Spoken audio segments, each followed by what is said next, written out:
Assalamualaikum warahmatullahi wabarakatuh.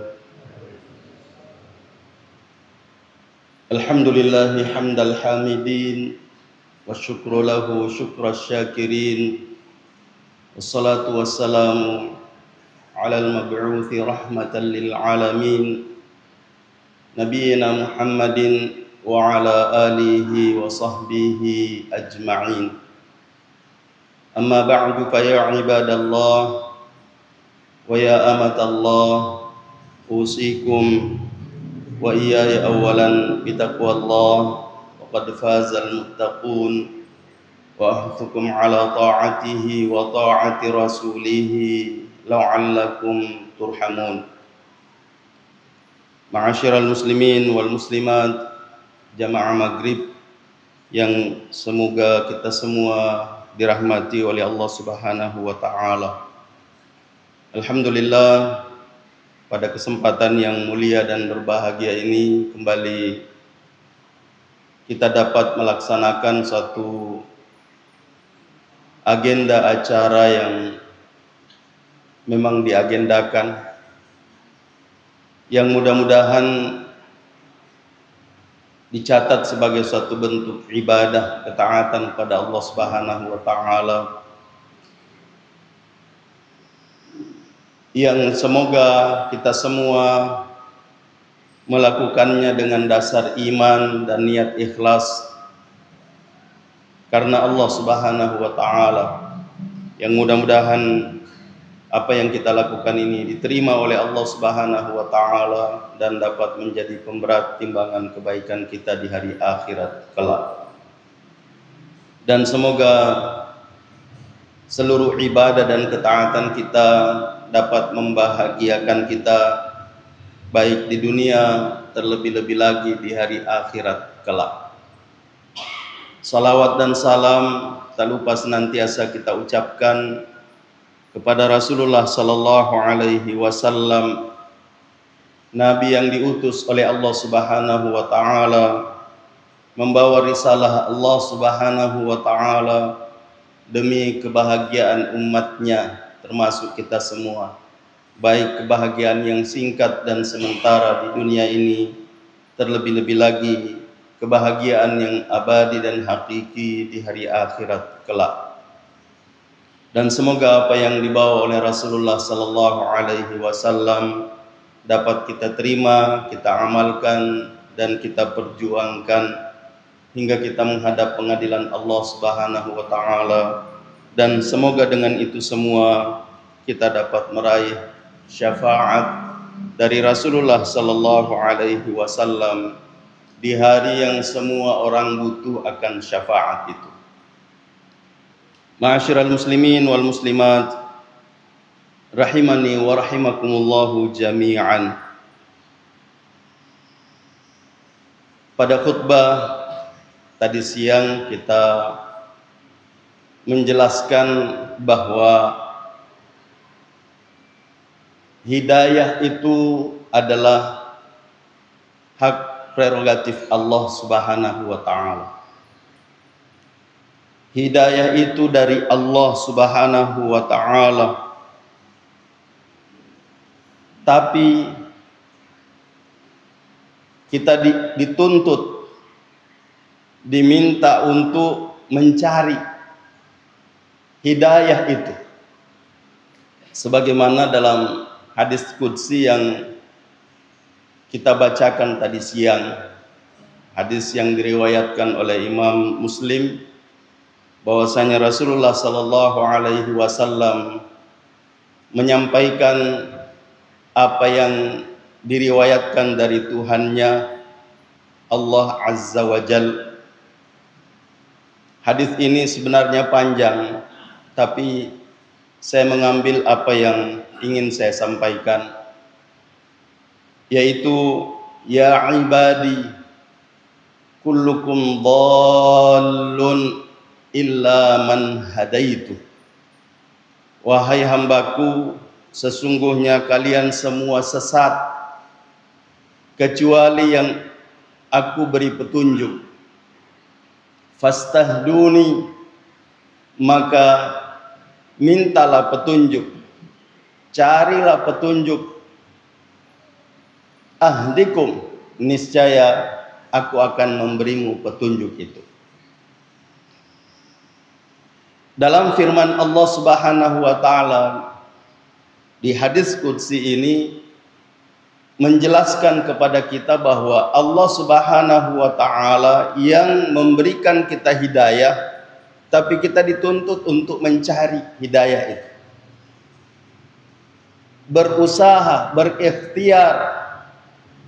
Nah, salah satu yang kita sampaikan, ikhtiar, upaya dan usaha kita untuk meraih hidayah at-taufiq dari Allah Subhanahu wa taala adalah memperbanyak ibadah.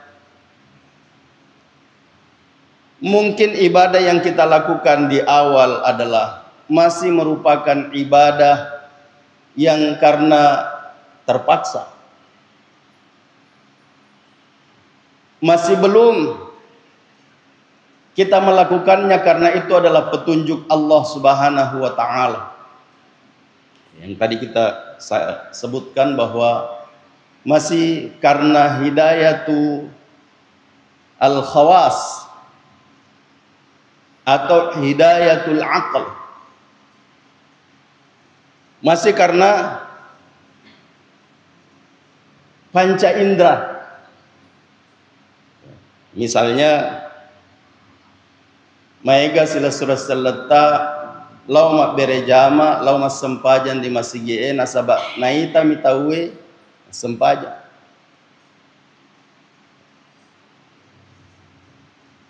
Masih hanya karena merasa bahwa mungkin ada sesuatu di masjid yang menguntungkan.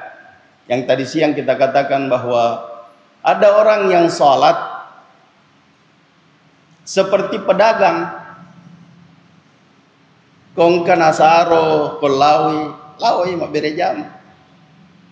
Tapi kalau itu gagah sarona, bahkan rugi minasa ngalena nawelai.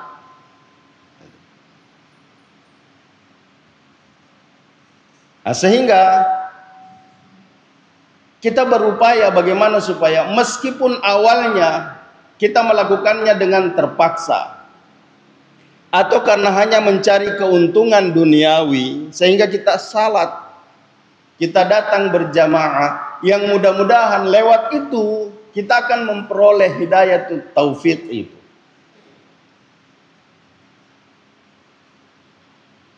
Nah, sehingga jamaah sekalian yang semoga kita semua dirahmati oleh Allah Subhanahu wa taala. Tadi saya menyampaikan pada khutbah Jumat bahwa menjelaskan tentang hidayah ini panjang. Tidak cukup dengan waktu yang singkat pada khutbah Jumat tadi. Sehingga pada kesempatan ini saya ingin menjelaskan sedikit tentang hidayah itu. Dan macam-macam hidayah yang disebutkan oleh ulama. Di antaranya Syekh Ahmad Mustafa Al-Maraghi, pengarang tafsir Al-Maraghi, itu mengatakan bahwa hidayah itu ada 5 macam.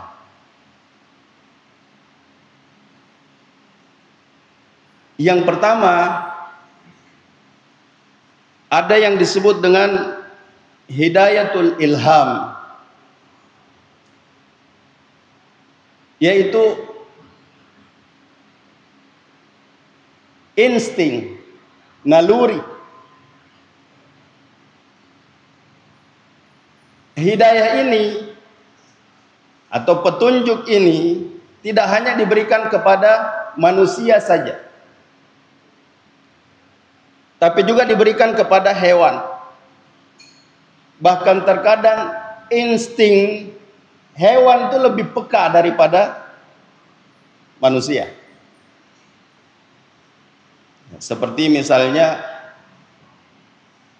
binatang itu kadang lebih duluan tahu kalau mau hujan daripada manusia.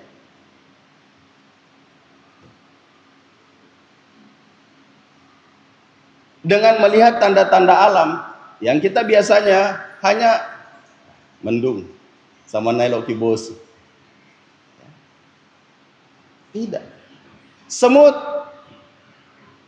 Ya mungkin kita tidak pernah memperhatikan tuh bagaimana semut kalau mau hujan. Yang terkadang biasa membuat kita kaget. Kok tiba-tiba banyak semut? Season na bos yo, ternyata. Semut lebih duluan tahu dari kita. Nah, sehingga jamaah sekalian yang semoga kita semua dirahmati oleh Allah Subhanahu wa taala. Jenis hidayah ini merupakan dorongan untuk melakukan sesuatu yang tidak didasarkan pada suatu pemikiran, melainkan hanya berupa dorongan insting hewan. Bagi manusia, hal yang seperti ini diberikan oleh Allah Subhanahu wa taala sejak bayi itu berada dalam kandungan ibu.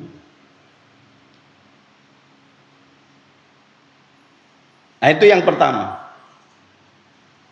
Yang kedua, beliau mengatakan ada yang disebut dengan hidayatul khawas. Nah, ini yang kita sebutkan tadi siang. Manusia mempunyai al-khawas al-khamsah, panca indera. Ya. Nah, hidayah ini adalah salah satu bagian-bagian tubuh yang peka terhadap sesuatu yang dari luar.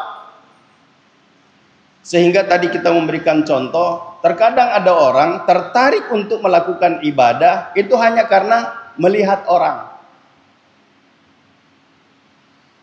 atau mendengar berita dari seseorang bahwa sholat di sana itu nyaman. Ya. Sholat di masjid anu itu, masya Allah, ada AC-nya, sudah sholat, ada sarapannya, mau tidur-tidur, ada kasurnya.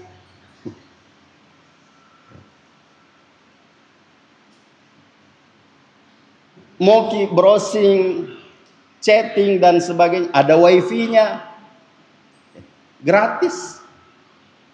Sehingga dengan ini orang tertarik. Meskipun kalau suatu saat wifi terputus, lari. Kenapa? Karena yang membuat dia tertarik itu belum karena hidayah Allah Subhanahu wa taala. Masih hidayah yang disebut dengan hidayatul khawas tadi. Yang ketiga, ada yang disebut dengan hidayatul aql, atau yang disebut dengan yang tadi siang kita sebutkan hidayatul irfan. Yang hidayah ini diberikan untuk meluruskan kekeliruan-kekeliruan yang terjadi ya, lewat indera kita. Karena terkadang indera kita itu sudah tidak peka lagi. Misalnya penglihatan sudah mulai rabun, pendengaran sudah mulai berkurang, ya. Perasaannya juga sudah mulai, ya. Macam ini nak kada mau pa dek gagarasan. dan sebagainya. Nah, sehingga terkadang apa yang dirasakan dari semua alat yang ada diberikan oleh Allah Subhanahu wa taala terkadang tidak akurat. Maka akal itu bisa memberikan pengaruh yang besar selama akal kita masih sehat. Sehingga tadi siang kita mengatakan, tapi terkadang juga ada akal yang melenceng, miring, yang akhirnya bisa memutuskan bahwa ini baik, padahal menurut Allah Subhanahu wa taala tidak baik. Seperti akal orang munafik.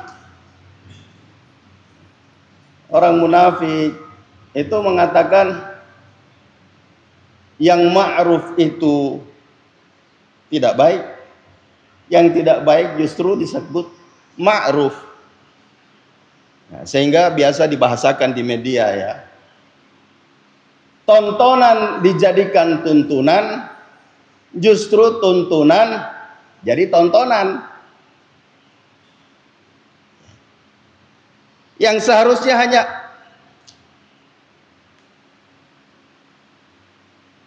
ya tontonan, hiburan, justru itu dijadikan sebagai tuntunan yang dijadikan panutan.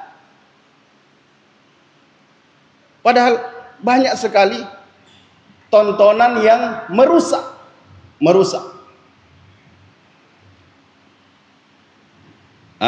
Mungkin juga karena kemampuan indera kita terbatas, tidak mampu menyimpulkan atau mengakomodasi dan menyalurkan sesuai kebutuhan tubuh, maka akal ini penting.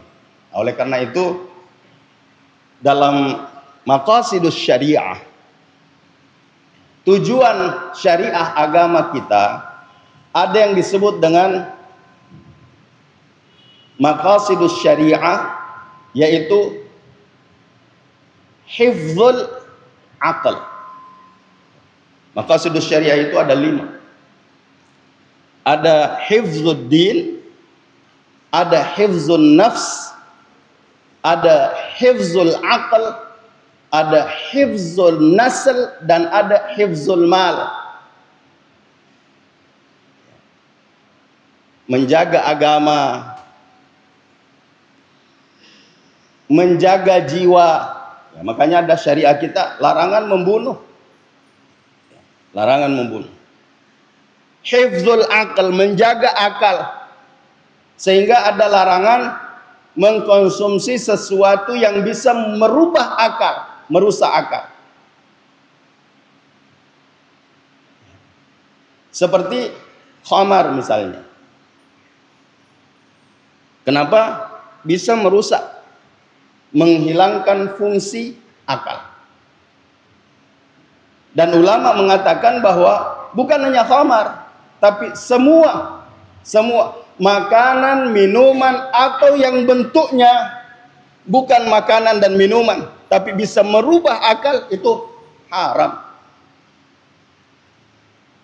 Kita perlu menjauhinya. Dan itu ada pada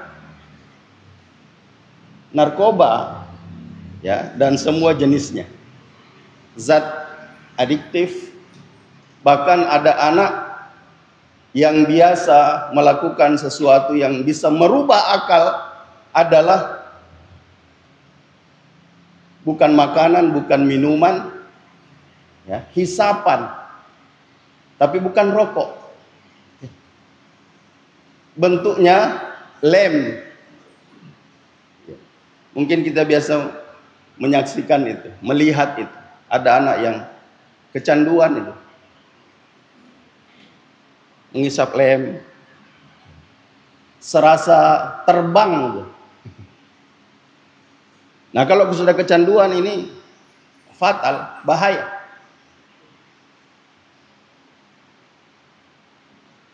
Dan ada yang sebenarnya dia bukan makanan, tapi kalau orang sudah terlanjur suka, itu terkadang akal ini tidak lagi berfungsi. Sehingga ada yang seharusnya tidak dimakan. Ada yang seharusnya tidak diminum, justru diminum. Yang kita pernah mengatakan bahwa hanya satu minuman yang diharamkan oleh Allah Subhanahu wa taala. Yang halal banyak. Tapi kenapa ada orang justru cari yang dilarang tuh? Karena akalnya sudah tidak berfungsi. Bahkan kalau tidak bisa mendapatkan apa yang biasa dia konsumsi, maka dia buat sendiri. Ya kan biasa kita dengar itu, ada miras oplosan. Seperti campur Coca-Cola, bahkan ada yang saya pernah dengar pakai Pertamax. Emang mobil. Ya. Yang bagaimana ujungnya?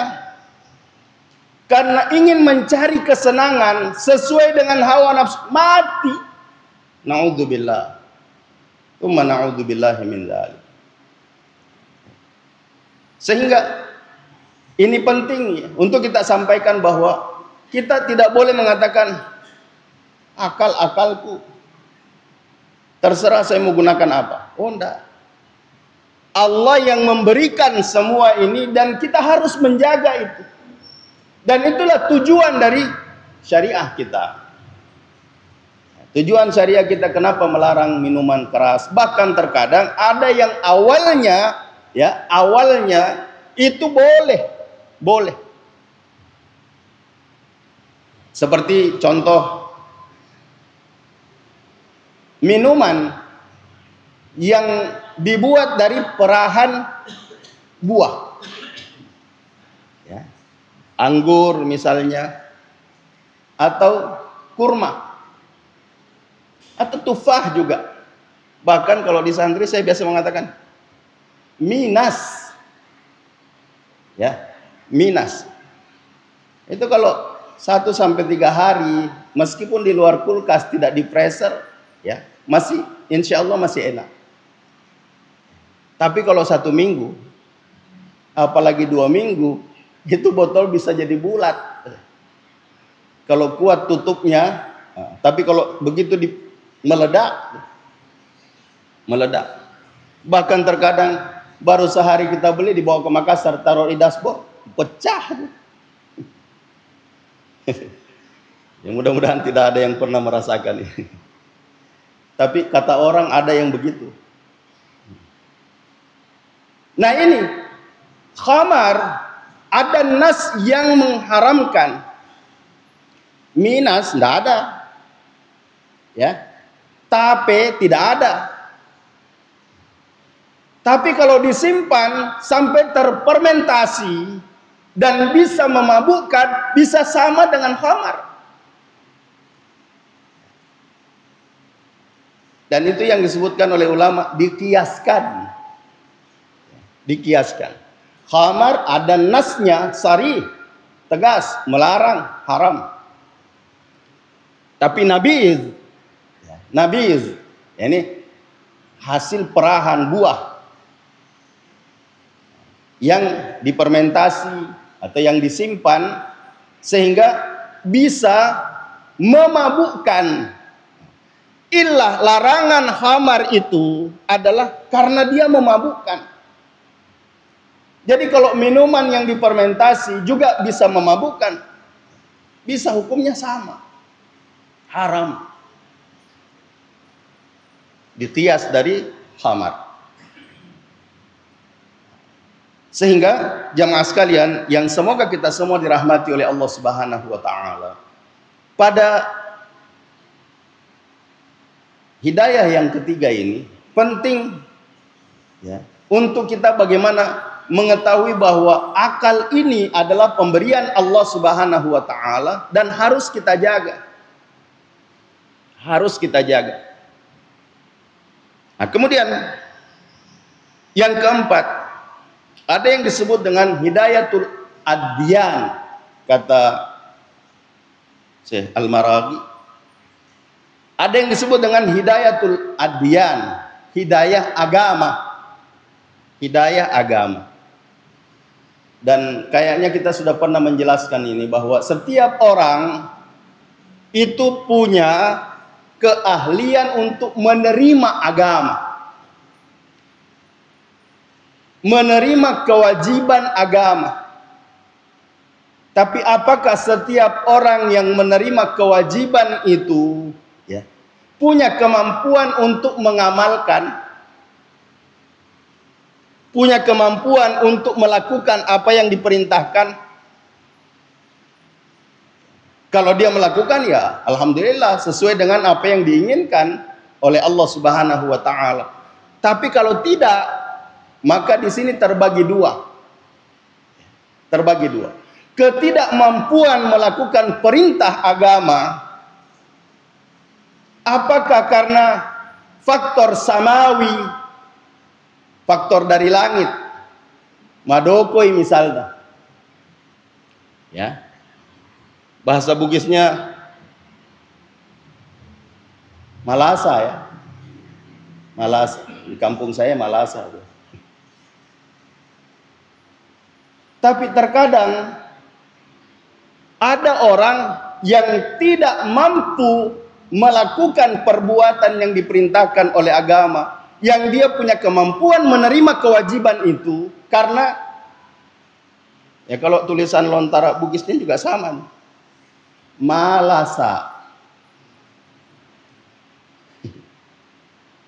Ya, malasa sama malas.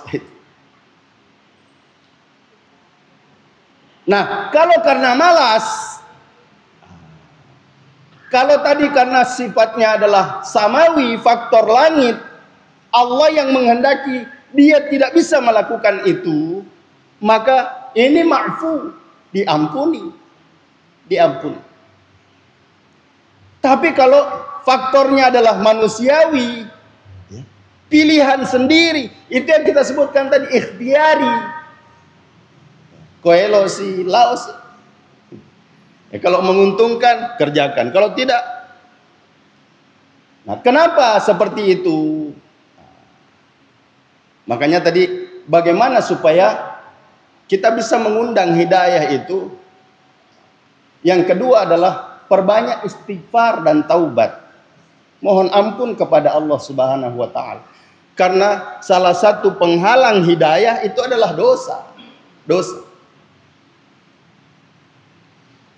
Sehingga jamaah sekalian yang semoga kita semua dirahmati oleh Allah Subhanahu wa taala, dengan hidayah al-adyan ini, hidayah agama, Allah telah menunjukkan kebenaran berupa wahyu ilahi yang disampaikan oleh Rasulullah sallallahu alaihi wasallam. Tapi terkadang banyak orang lebih mendahulukan apa yang diinginkan oleh akalnya lebih daripada apa yang seharusnya dia lakukan karena imannya. Padahal mendahulukan iman ini yang harus, ya, yang harus. Dan orang yang melakukan perbuatan ibadah perintah Allah Subhanahu wa taala, kalau dia mendapatkan hidayatut taufik, maka pasti dia melakukannya karena dasar iman. Tapi kalau tidak, maka pasti dia berat untuk melakukan itu. Sehingga kalau tidak mendapatkan apa yang dia inginkan dari apa yang dia lakukan, maka cepat atau lambat dia pasti berhenti. Dan yang terakhir, yang kelima, kata beliau adalah hidayatul taufiq. Jadi hidayatul adyan bukan akhir. Masih ada hidayah yang lebih penting dari itu. Hidayatul taufiq yang tadi kita sebutkan, ini adalah hak prerogatif Allah Subhanahu wa taala, yang Rasulullah sallallahu alaihi wasallam sendiri tidak punya hak untuk itu. Tidak bisa memberikan hidayah, petunjuk, taufik kepada siapa yang dia cintai. Tapi Allah lah yang memberikan kepada siapa yang dia kehendaki. Karena Nabi, Rasul itu hanya punya hidayatu al-irsyad, at-tabligh. Napaleturem. Cuma petunjuk itu. Ini jalan ke surga, ini jalan ke neraka.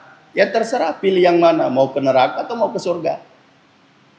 Tidak bisa mengatakan kamu harus mengikuti jalan ini supaya masuk surga. Tidak bisa memaksakan seseorang. Karena kewajiban Nabi dan Rasul itu hanya menyampaikan. Adapun yang membuat orang melakukan atau tidak melakukan itu Allah Subhanahu wa taala.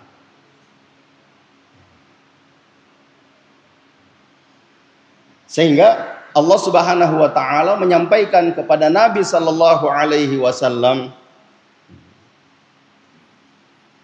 bahwa jangan terlalu sedih kalau ada orang tidak mengikuti petunjukmu. Karena kewajibanmu hanya nama alaikal balagh. Sesungguhnya kewajibanmu hanya menyampaikan. Kepuran imu pauang, terserah dia. Terserah dia. Nah, sehingga dalam khutbah Jumat tadi kita mengatakan Allah Subhanahu wa taala itu menyampaikan juga kepada Nabi sallallahu alaihi wasallam, innaka la tahdi man ahbabta. Sesungguhnya engkau tidak bisa memberikan petunjuk kepada siapa yang engkau cintai, walakinallaha yahdi may yasha. Tapi Allah lah yang memberikan hidayatut taufik kepada siapa yang dia kehendaki. Oleh karena itu penting untuk kita meminta kepada Allah Subhanahu wa taala dengan berbagai cara yang dicontohkan oleh ulama kita tadi. Ada beberapa cara yang kita sebutkan bagaimana cara mengundang hidayah Allah Subhanahu wa taala. Kemudian yang terakhir, tadi saya mencontohkan salat. Masih banyak di antara kita yang sudah tahu syarat wajib salat, sudah tahu syarat sahnya salat, sudah tahu rukun-rukun salat, sudah tahu wajib-wajib salat, sudah tahu sunnah-sunnah salat, tapi tidak mengamalkan. Bahkan terkadang meninggalkan. Wa na'udzubillah. Summa na'udzubillahi min dzalik. Ya, kalau sudah kita sampaikan bahwa meninggalkan rukun salat itu membatalkan salat. Salah satu contoh yang kita sebutkan tadi adalah meninggalkan tumakninah. Ya, tumakninah dalam semua rukun salat. Bahkan ada yang meninggalkan takbiratul ihram. Sehingga saya mengulangi kembali, karena kalau tidak salah saya tidak menyebutkan ini tadi, bahwa kita bertakbir tidak angkat tangan sah salat. Melafazkan Allahu Akbar meskipun tidak angkat tangan sah salat.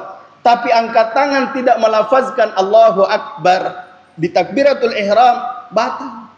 Kenapa? Meninggalkan rukun salat. rukun sholat ditinggalkan, lupa, apalagi sengaja, ya, tidak bisa diganti dengan sujud sahwi. Beda dengan wajib-wajib sholat.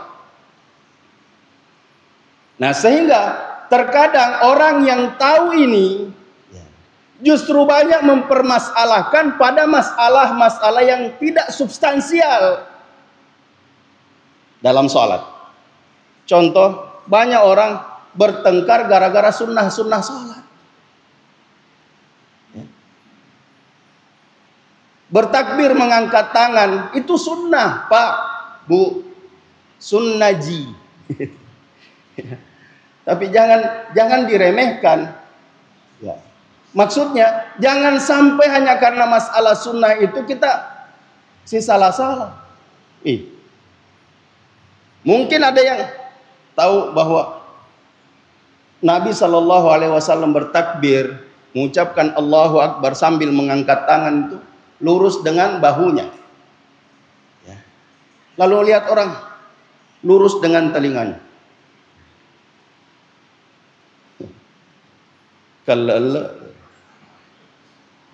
Ya, salah itu.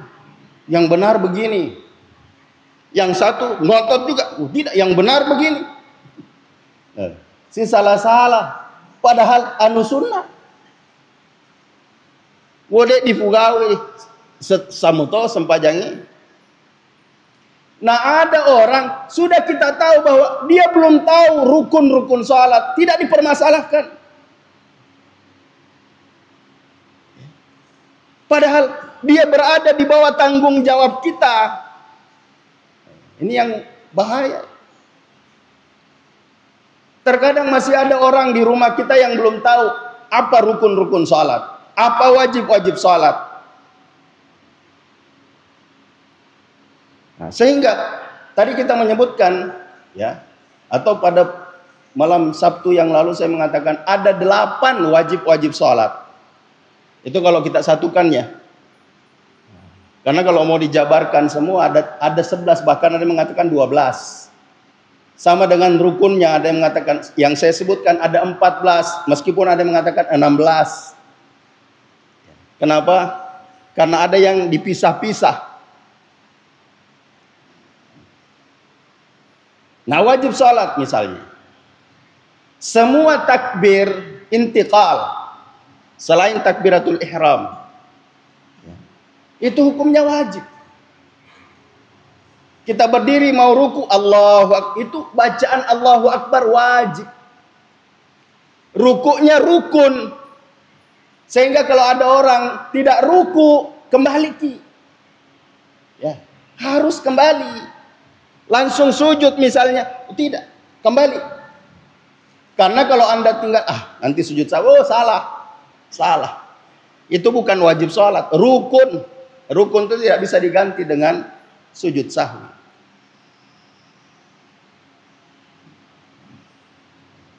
Nah, bacaan ruku itu wajib. Sekali ya, meninggalkannya sunnah, dan itu sunnah qauliyah. Tapi minimal membaca subhana rabbiyal azim. Satu kali, sempurna. Insya Allah kalau dibaca sempurna, subhana rabbiyal azim, tenang kita. Apalagi kalau 3 kali. Tapi langsung naik. Naik i'tidal itu rukun. Bacaan sami Allahu liman hamidah itu wajib salat bagi imam dan yang salat sendirian. Makmum tidak wajib. Yang wajib bagi makmum adalah membaca doa i'tidal sekali. Rabbana lakal hamd, minimal itu wajib. Nah, banyak kita saksikan, lihat baca muiro. Nah, kita tidak permasalahkan, ya, selalu urusan.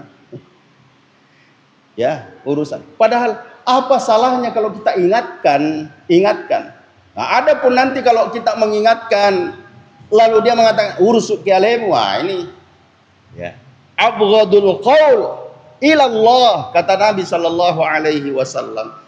Ya. Seburuk-buruk dan sebenci-benci ya perbuatan yang dilakukan yang disebut oleh Allah Subhanahu wa taala, dibenci oleh Allah Subhanahu wa taala adalah perkataan seseorang kepada sahabatnya, kepada saudaranya, ittaqillah, menasihati, bertakwa kepada Allah. Ya. Lalu dia mengatakan, alaika nafs, urusu ialemu, ajak murusuk kak. Ya. Tidak usah pedulikan saya. Oh tidak. Ya. Kenapa? Ini kewajiban kita. Ya, mengingatkan saudara dan saudari kita. Ketika mereka belum tahu, ya, disampaikan, diberitahu. Anda yang tahu, orang ini tidak tahu, lalu Anda tidak beritahu. Ya. Meskipun nanti jawabannya, iko lagi nadek panasokku. Ya, urusan kita dengan Allah. Tapi kalau kita tahu, dia tidak tahu, lalu tidak sampaikan, maka urusan kita jadi 3. Kita, dia, dan Allah Subhanahu wa ta'ala. Berat. Sehingga jamaah sekalian, yang semoga kita semua dirahmati oleh Allah Subhanahu wa ta'ala. Mudah-mudahan apa yang kita sampaikan ini menjadi pendorong buat kita untuk senantiasa memperbaiki cara kita. Yang tadi disebutkan, cara untuk meraih hidayah Allah Subhanahu wa ta'ala adalah menambah ilmu. Belajar. Jangan puas dengan apa yang kita sudah dapatkan sehingga mengatakan, ya genek nih roh. Ya, meskipun ada juga perkataan sahabat yang begini.